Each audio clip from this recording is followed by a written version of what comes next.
Hey, so hi everyone, this is Cheesable. Today I'll be talking about what leaders to pick in what position. I think this is something that has been requested quite highly. I think people aren't sure what to pick.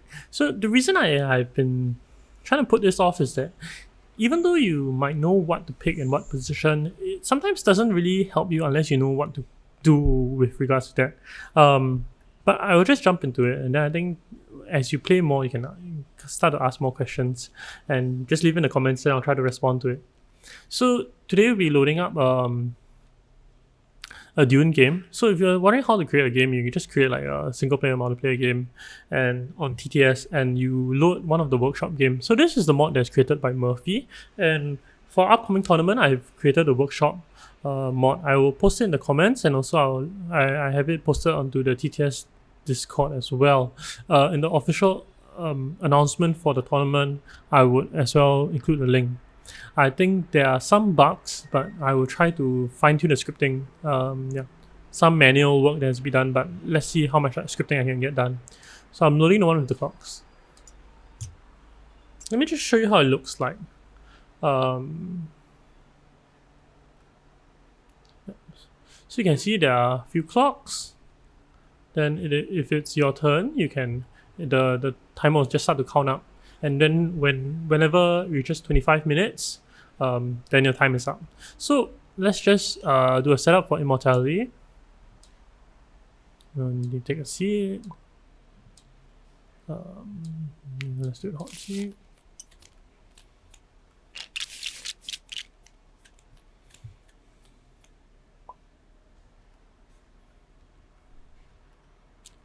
Okay, so how this will go, right, is that I'll just talk about various positions and what leaders they should pick. So where should we start? I think let's start at position 2. So position 2, right, if you're asking me what position 2 can do the best, they can either go to full space, right? Then they try to get the spacing friendship. So I've talked about this quite a number of times. The spacing friendship is good because you get to go into interstellar shipping. So this is one of the objectives that player 2 has. The other thing that I think in immortality is very strong, I think that's even stronger, is going to experimentation twice to smuggling and getting sword master round 2. So both of these actions are very good. And so you want to have a leader that can kind of do both. So first I'll talk about leaders that can do this smuggling, double smuggling to get Swordmaster round 2. So the leaders that can generate extra Solari, Yuna. I'll try to post a graphic somewhere in the screen. Somewhere there. I'll post a graphic on what leaders there are. So Yuna, Elysia Kaz, Dito, because he has a discount, Beast, and Ilban. So these 5 leaders. Okay, so these 5 leaders can all get 8 Solari very easily by the second round, and then get Swordmaster. Okay, so then what leaders are good in second position because of getting full space twice? So these are the faction leaders. So the most so once again I'll post it somewhere there. So these leaders are leaders like Handro, like Leto, Tessia, and the Baron. So mainly these 4 leaders. So these are the leaders which you can pick in second position. However, second position and third position, as you have kind of find out, are the strongest positions. So you can kind of pick anything you want in these positions. Okay, so when you're asking me about what leaders to pick in these positions, that's the main thing you should consider. Okay, so when it comes to player 3, right? So let's say we're talking about player 3 now. What should player 3 look out for? Player 3 actually is looking out for similar things that player 2 is looking out for. So player 1, right, he can decide to block 1, and then that will leave the other open for player 2. Or he can choose to not block at all, and that leaves 1 open for player 2. When I say 1 is like the spacing friendship, and 1 is smuggling. So they both can kind of get 1. So I think being open to either of the situations is very good. right? So once again, the same leaders apply. Things like Yuna not so much. Okay, Yuna has some issues. I'll talk about that. But Elysia Cass, Leto, Tessia, the Beast, the Baron, Ilban. Okay, these are things that you can pick in this position. So, what do you learn so far? In second and third position, you can pick anything, right? so, so let's talk about fourth position. So fourth position, right? Let me just describe how this game kind of plays out. So most of the time, let's say this happens, right? Some variant of this, or maybe even this. So fourth position, right? You kind of have a very short stick. You are blocked very easily, but one thing that you have is that you're last to act on combat. So why is it good to act last on combat? Is that you can choose to, you know how much resources to put in for you to buy, for you to get your combat rewards, because you're last to act. And the best way to do this actually is to go to Wealth and go to Mentat. Right? So Wealth Mentat, I think, is very good in fourth position. It's decent in third, but it's better at fourth. The reason it's better at fourth, right, is that when it comes down to your Mentat turn, so let's say if everyone plays 2 agents, right? Doesn't matter where they go. Yellow reveals, blue reveals, red reveals, and now it's green's turn. Fourth player's turn. So fourth player, right, sees all their reveals. He sees all the cards that are bought, and let's say these are the remaining cards. He knows how much persuasion he has in hand. Let's just assume that he can. Let's say something like that, right? So you play this, then this is what you draw. Okay, you have 5 persuasion here. You know the amount of cards here. Then you see if there's anything good to buy. If there's nothing good to buy, you just nuke it, right? So you nuke it, get another 5.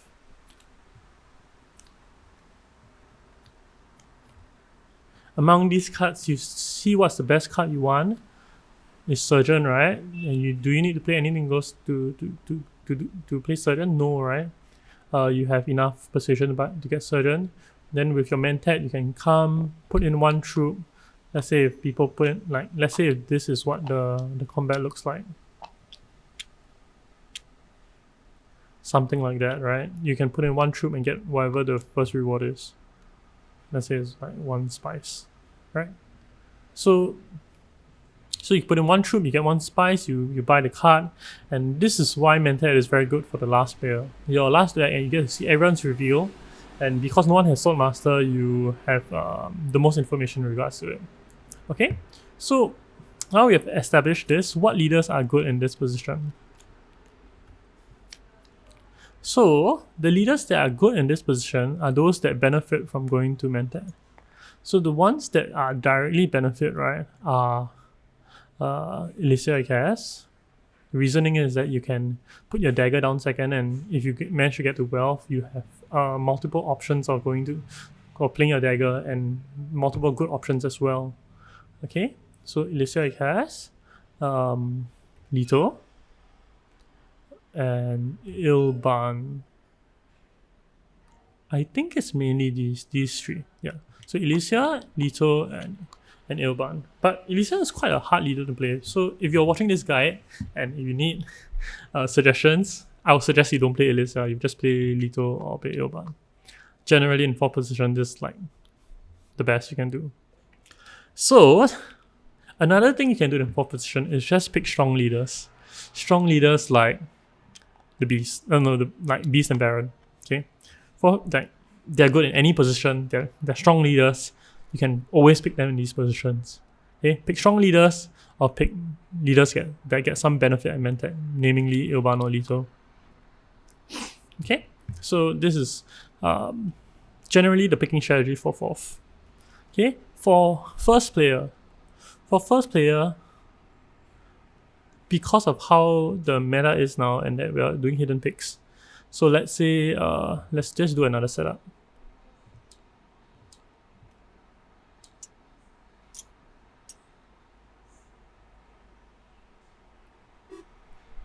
So we do hidden picks. Okay, that's not enough. But we remove 6 leaders, so let's just remove these 6.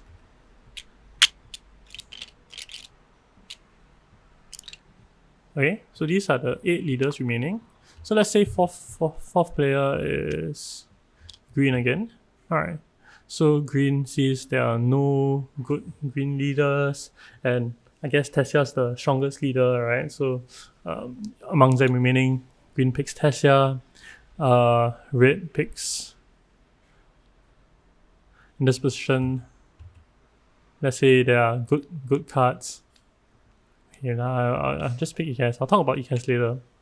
Okay, and then blue. Then blue is second to pick. He picks Handro because it's a shipping leader. So now, right, if you're last to pick in your first position, my first, if you're watching this guide, you probably shouldn't pick Elysia because Elysia is hard to play. You probably shouldn't pick low win rate leaders. And then what you're left with is Yuna, right?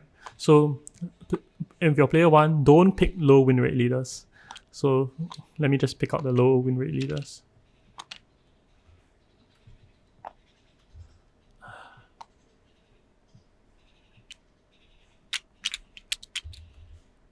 Yeah, don't play these 4. Okay, these 4 are bad.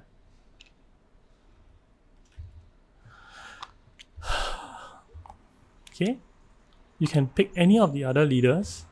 Oh, don't pick Elysia as well. Elysia is just hard to play. Okay, you can pick any of these leaders and whatever's available to you, including Tessia and Handro. Whatever's available to you, you can kind of pick in first position. Okay, Helena's a bit role dependent, so you might avoid Helena as well. So maybe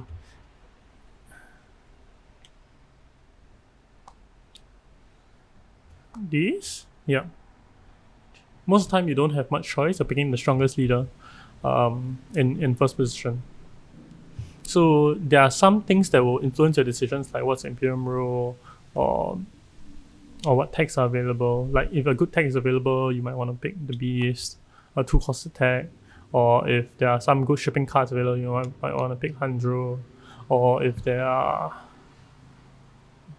nothing to or if there's like assassination mission, you can pick Yuna, or if there's nothing there really, you can pick like good, just decent faction leaders as well.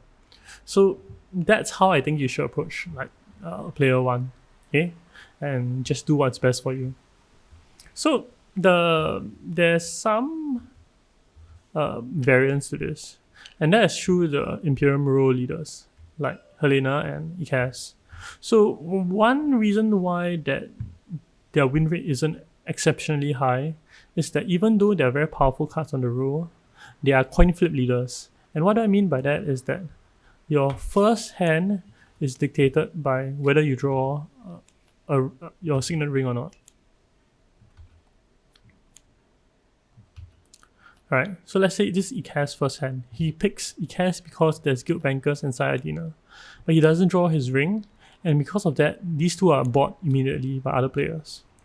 So Ikaz can be very good, but you can miss your ring, right? Let me shuffle.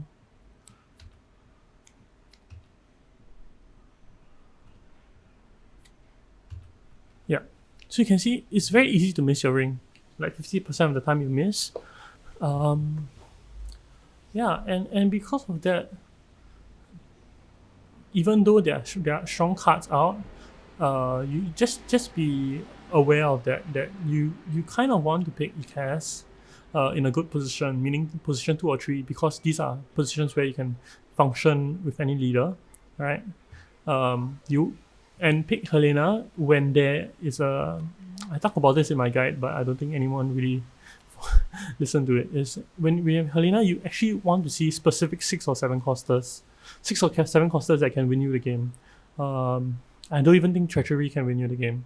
So things like Lady Jessica is there, or Twilight Master gets nuked. Things like Opulence, or yeah. So one thing about Helena now is that because there's atomics, I think that it's to your advantage actually. So you just set up for your ring turn and you just atomics and you pick the best card. But ideally, you still want to have the early option to see the 6/7 coster there and use your atomics, or to force someone else to use the atomics just because there's a Helena pick in the game. So these are the two Imperium Row leaders that I think that are slight variants to this. And I think in 4th position and 3rd position, I would still, like in 4th position especially, I'll still prefer to pick either strong leaders or leaders with or with like or Lito or Ilban. I think that in this scenario is still the best. So unless you see the specific 6 or 7 costers that are very good for Helena, you can check out the Helena guide for it. Okay, so when we come to the end of it, yeah, these are the parting words of wisdom. If you're in 4th position, pick something that is either high win rate, or pick something that is good with wealth mentat first round. Okay, if you're in 3rd and 2nd position, you can pick anything you want. Really, anything you want. And the leaders that can get Swordmaster round 2 or find some way to weasel into intercell stripping are generally better. And the tier list kind of reflects that as well, or the win rates kind of reflect that as well. And in 1st position, you don't have much choice. Choose probably a high win rate leader. Nothing is really guaranteed for you at 1st position. Okay. So I hope this guide was useful. If you have any questions, you can leave it down in the comments. Maybe I'll do a simple cheat sheet at the end of it. And yeah, we've come to the end of the video. See you around.